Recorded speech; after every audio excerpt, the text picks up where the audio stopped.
Hey everyone, welcome to my channel.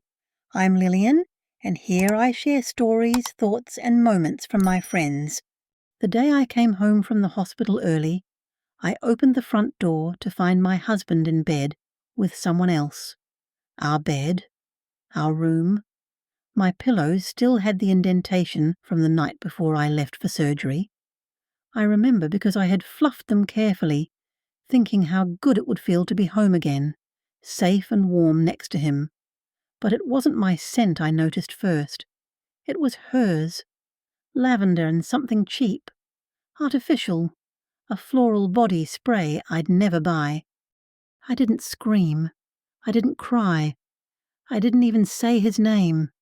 I closed the door behind me, walked back to the car, and drove around the block, parked near the old sycamore on Connor Street, and just sat there, breathing, staring at the windshield.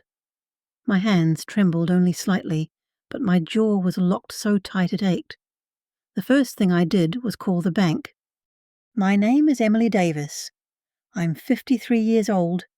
I've been married to Mark for 22 of those years, most of them good. Or so I thought.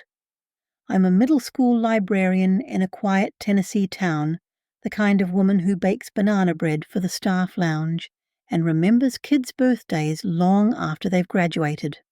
I have no dramatic vices, no wild past.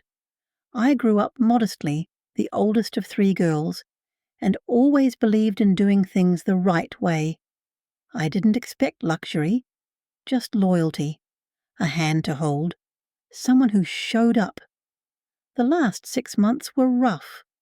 I'd had a hysterectomy, followed by complications that kept me in the hospital longer than expected. Mark didn't visit much.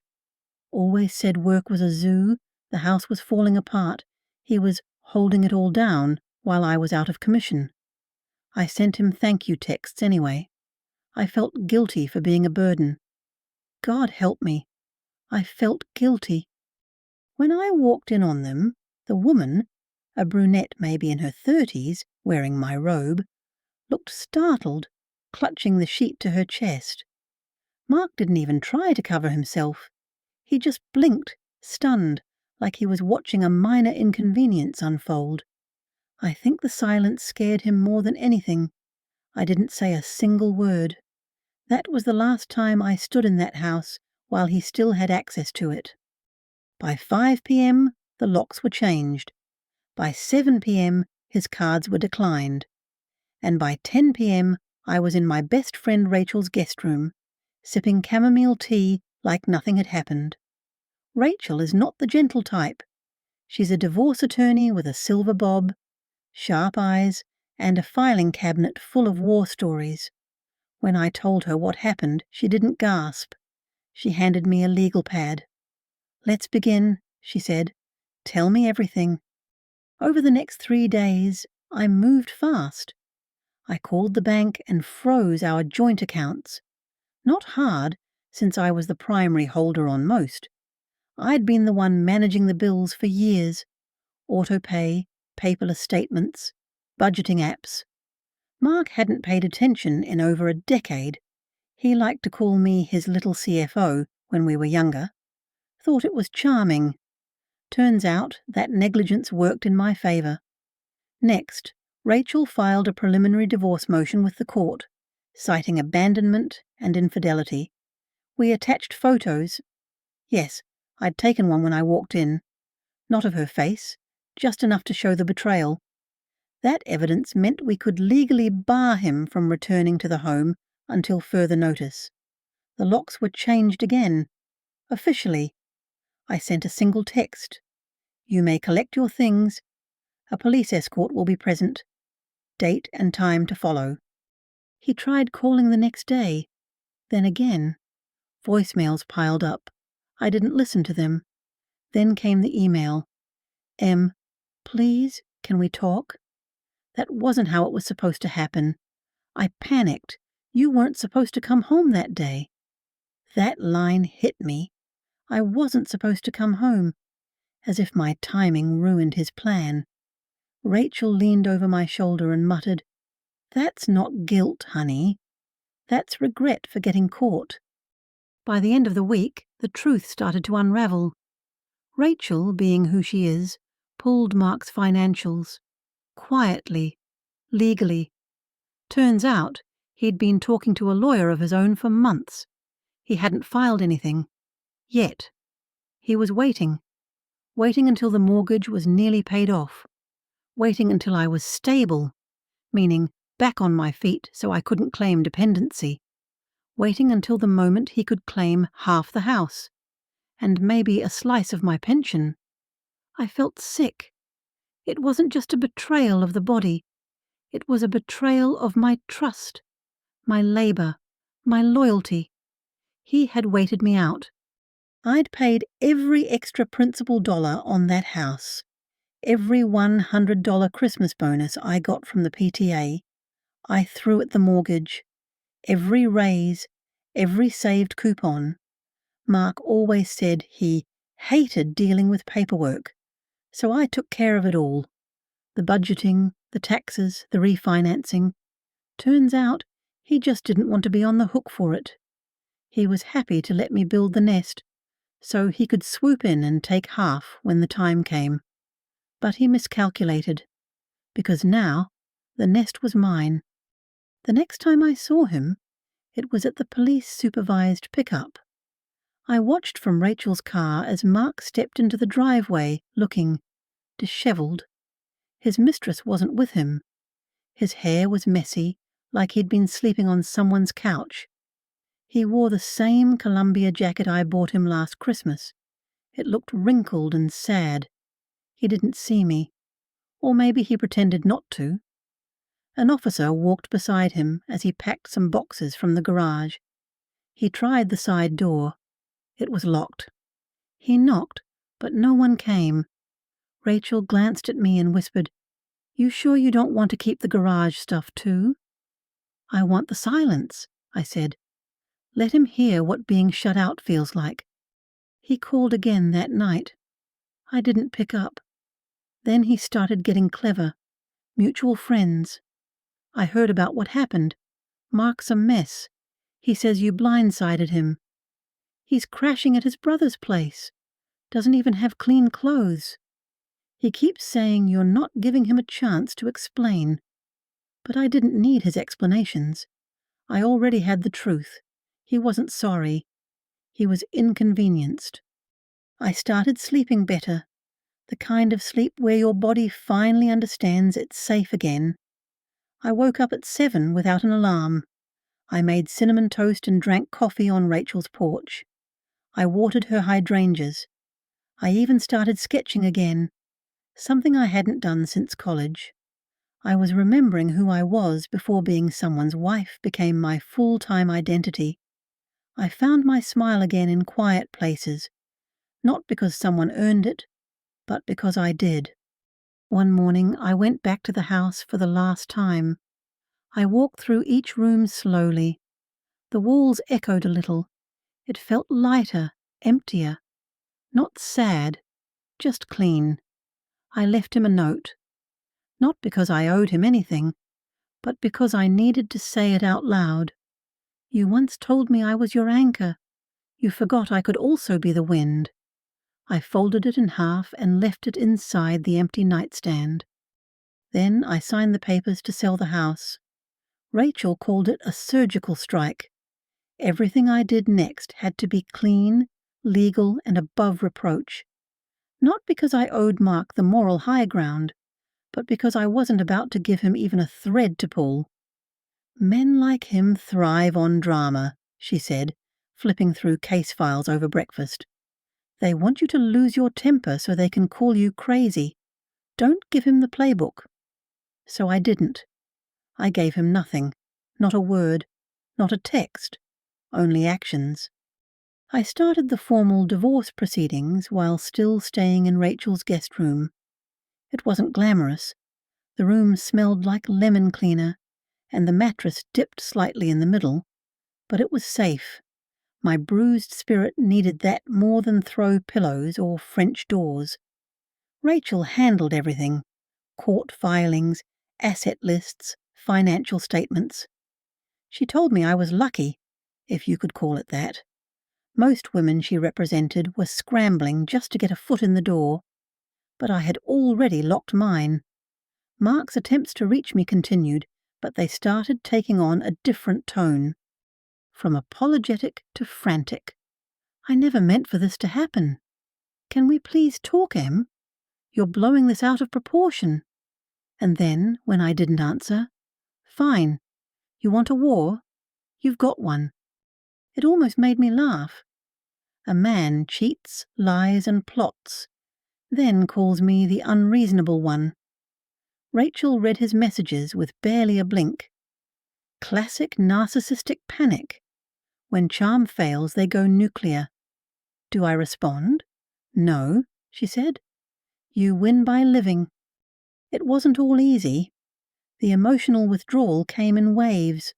Sometimes I'd hear a song we once danced to, Fields of Gold, from our second anniversary dinner, and my throat would tighten.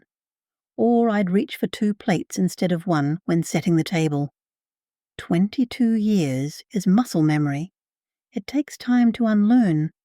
But what helped most were the small, deliberate choices. I changed my phone plan. I took back my maiden name. I reactivated my Etsy store, a tiny side project I once loved, where I sold hand-drawn bookmarks with literary quotes. I hadn't logged in for 3 years. Within days, I had 5 orders. One of the bookmarks I mailed out read, "Tell me, what is it you plan to do with your one wild and precious life?" Mary Oliver. I stared at those words longer than I expected. They felt like a dare. I began walking every morning before sunrise. At first it was just for something to do, but over time it became a ritual, a way to let the cold air remind me I was alive, that my body was mine again, healing, rebuilding, separate from obligation. One morning I turned the corner by the elementary school and saw a man struggling to load a huge stack of cardboard boxes into a pickup truck. I hesitated, then offered help. He looked surprised. "You don't mind?" "Better than listening to my knees crack while I keep walking." He laughed. His name was Daniel, widowed, a carpenter. He had kind eyes and dusty jeans, and he thanked me twice like it mattered. We talked for maybe 10 minutes. Nothing flirtatious, just 2 people not pretending. I went home smiling. Meanwhile, Mark's life was unraveling. Rachel forwarded me a court letter he filed, a request to delay the divorce proceedings. His lawyer cited emotional distress. "I'm sure the mattress at his brother's place isn't as comfy," she said dryly. But we didn't oppose the delay. We let him spin. I focused on my life, my actual life. I rented a small cottage outside town. 2 bedrooms, a porch swing, wildflowers growing through the fence. It needed new paint and better plumbing, but the first time I stepped inside, I knew I'd be okay there. The real estate agent said, "You don't need to rush. You can take time to look." I smiled and said, "I'm done waiting." The night before the final hearing, Mark showed up at Rachel's office. No appointment, no call. He stood in the waiting area with a paper coffee cup and a crumpled envelope. I was in the back room, reviewing documents with her assistant. Rachel stepped into the lobby like a soldier going into battle. "You're not on the calendar, Mark," she said coolly. "I just want to talk to Emily." "She's not here." "She is here. I saw her car." Pause. "I'm not letting you ambush her," Rachel continued, folding her arms. "She'll see you in court. Not before." Mark's voice cracked slightly. "Please, Rachel, just 5 minutes." "She gave you 22 years. You burned it. You don't get 5 more minutes." That night, I sat in bed holding the crumpled envelope he left behind. Inside was a photo of us from 2004, our trip to Asheville. We were smiling, holding ice cream cones. I had forgotten about that trip. On the back, he'd scribbled, "I never stopped loving you. I just got lost." I stared at it for a while. Then I tore it in half and threw it away. Court was brief. Rachel presented everything with icy clarity, the timeline, the accounts, the affidavit from the officer who supervised Mark's property pickup. Mark didn't even make eye contact. The judge looked at him and said, "You should consider yourself fortunate she's not asking for spousal support." I didn't smile. I didn't need to. I walked out of that courtroom with a signed decree and a full breath in my lungs. It was done. Rachel turned to me, eyes twinkling. "You're free." "No," I said softly. "I'm just beginning." I moved into the cottage on a Thursday. It rained all day. Rachel helped me carry in boxes, both of us dripping wet and laughing like college girls again. There was something deeply cleansing about that storm, like the sky itself was saying, "Let's rinse it all off." The walls smelled faintly of cedar and age. The floor creaked under every step. But it was mine, every inch of it. Mark had once said I'd never survive on my own, that I was too soft for single life. The truth was, I wasn't soft. I was tired. Now, I was just getting my strength back. The next few weeks felt like learning a new language. The silence of the cottage was different from the one in my old house. There, silence was tense, something always withheld or brewing. Here, silence was gentle, safe. I made simple meals, lentil soup, grilled cheese, plum tart. I read again, not just to distract myself, but for joy. I dug up my old books, The Secret Garden, Olive Kitteridge, some battered Jane Austen copies with scribbled notes in the margins, and sometimes I sketched. Not bookmarks, not for Etsy, just memories, ideas. One afternoon I sat on the porch, drawing the image that had haunted me since the hospital, the woman in my robe. I didn't draw her face, just the outline, the gesture, the quiet violence of someone in your space who doesn't belong. When I finished, I ripped the page out, folded it, and tucked it into a fire log. The flames ate it whole. Daniel came back one morning. He knocked on the porch railing with the side of his hammer. "I brought you a coat rack," he said, smiling sheepishly. "That place needed one." I laughed. So it was a rescue mission, not a visit? "Let's call it both." He mounted it near the front door, talking while he worked. His voice was slow and warm, like someone who thinks before speaking. We didn't talk about Mark, or divorce, or pain, just books, hiking trails, his workshop. When he left, he said, "If you ever want to paint a fence, I've got plenty of excuses to procrastinate." "Good," I said. "I'm a professional at that." Meanwhile, Mark made one last attempt. A letter, delivered to my new address. He must have gotten it from the court filing. It was 2 pages. Handwritten. The first was all about regret, about missing me, about how we got off track and maybe we both made mistakes. The second was less romantic. He asked for a fair financial conversation, a suggestion that perhaps we could revisit the house sale or reallocate some of the equity. Rachel read it and said flatly, "You don't owe him a dime." I didn't respond to him, but I did respond to myself. I booked a trip. New England in the fall. 3 nights in a small bed and breakfast with maple trees outside the window and the smell of wood smoke in the air. I walked cobbled streets with a scarf around my neck and bought postcards I had no one to send to. I didn't feel lonely. I felt unburdened. On the last morning of the trip, I opened my notebook and started writing. Not just sketches or quotes. A story.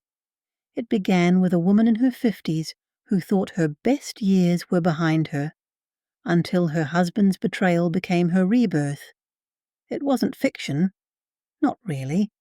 But it wasn't just a diary either. It was a reclamation.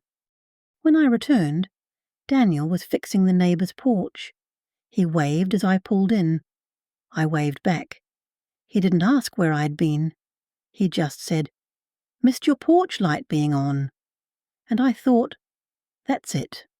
Not grand gestures, not fireworks, just quiet recognition, a space where you're allowed to exist. I started offering bookbinding classes at the community centre on Saturdays. At first, only 2 people came. One was a retired art teacher, the other a shy high school junior who barely spoke. By the 3rd week, we had 6 students. By the 6th, I had a waiting list. I bought extra supplies with the money from the house sale. Didn't tell anyone where the funds came from. Let Mark think whatever he wants.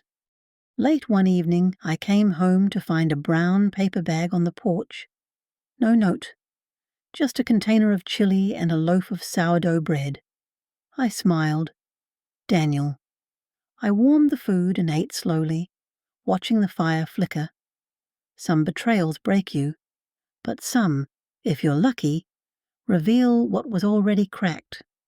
I no longer cried when I saw couples in restaurants. I no longer held my breath opening the mailbox. I no longer apologized when I took up space. I was learning to live not in defiance of Mark, but in devotion to myself.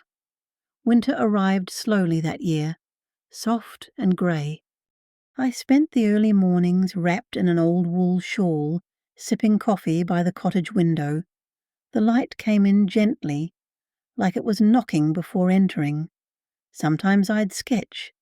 Sometimes I just sat and watched the frost climb the glass. It had been nearly 8 months since I left the hospital early and walked into the beginning of the end. And still, sometimes I replayed it. Not to feel pain, but to remember that I survived it. That I didn't scream. I didn't plead. I simply walked out. And that was the loudest thing I'd ever done. Mark sent one more message in December, just before Christmas. A forwarded link. The condo listing we had once considered buying for retirement. It was up for sale. I hadn't thought about it in years. No text, no caption, just the link. I deleted it. I think that was the moment I knew he finally understood. I was not coming back. Not to the house, not to him, not to who I had to be to survive that marriage. Rachel came by for tea on Christmas Eve. She wore her usual red lipstick and brought shortbread cookies shaped like snowflakes. We sat by the fire and shared stories from our girlhood. The ugly prom dresses, the midnight study crams, the year I got bronchitis on her birthday and she pretended not to be mad about it. At some point she looked at me and said, "You look 10 years younger." "I feel like I lost 30 pounds of dead weight," I said. She raised a cookie in salute. To dead weight. January was a clean slate. I started writing regularly. A real book. Not about Mark, not directly, but about women like me, about the quiet kind of strength that gets ignored, about how dignity doesn't shout. I called it The Wind and the Anchor. I didn't know if anyone would publish it. That wasn't the point. One night, Daniel invited me to dinner. Not a construction errand, not a coat rack delivery. A real invitation. We went to a small restaurant on the edge of town, the kind where everyone seems to know your name but doesn't gossip too loud. We ate grilled trout and roasted squash. We talked about family, loss, and how grief isn't always loud. Sometimes it's just a chair that stays empty. After dessert, he walked me to my car and said, "You don't have to decide anything tonight, but if you'd ever like company, the kind that doesn't ask you to shrink, I'd be honoured." I didn't answer right away, but I smiled, and I think he understood. Spring came early. Daffodils pushed up beside the porch steps. My bookbinding class tripled in size. I added a second session on Wednesdays. I got a small local article written about the classes. Someone sent it to me in the mail with a yellow sticky note. "You've got a gift. Keep going." No name. Just a return address from the neighbouring county. I didn't recognize the handwriting. I didn't need to. One afternoon, while organising my studio closet, I found a shoebox I hadn't opened since the move. Inside were little things, mementos I hadn't decided whether to keep or throw away, photos, cards, old rings. At the bottom was the picture Mark had once sent, the one from Asheville, where we were smiling with ice cream cones. I almost threw it away again, but this time I did something else. I sketched over it. I drew a tree behind us, a bench nearby. Then I drew a new figure sitting there, older, alone, serene. Me, looking forward. The final thing I did, my last act of closure, was to change the name on the deed. Not from Davis to anything else, but to Emily Harper, my mother's maiden name. She had once told me, when I was barely 17 and crying over a boy who ghosted me before the term even existed, "You're not someone who disappears, Emmy. You're someone who survives. Don't you ever forget that." And I hadn't. Not really. I just needed reminding. It's been a year. Mark never remarried. His brother told someone who told someone else that he still isn't over it. But I didn't build my life around his regret. I built it from my own beginning. I wake up early most days.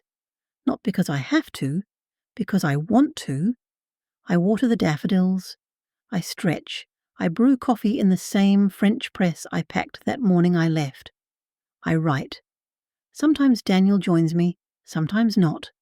And when people ask if I'm bitter, I say no. I'm better. And being better, quietly, fully, honestly, is the best revenge I could have ever asked for.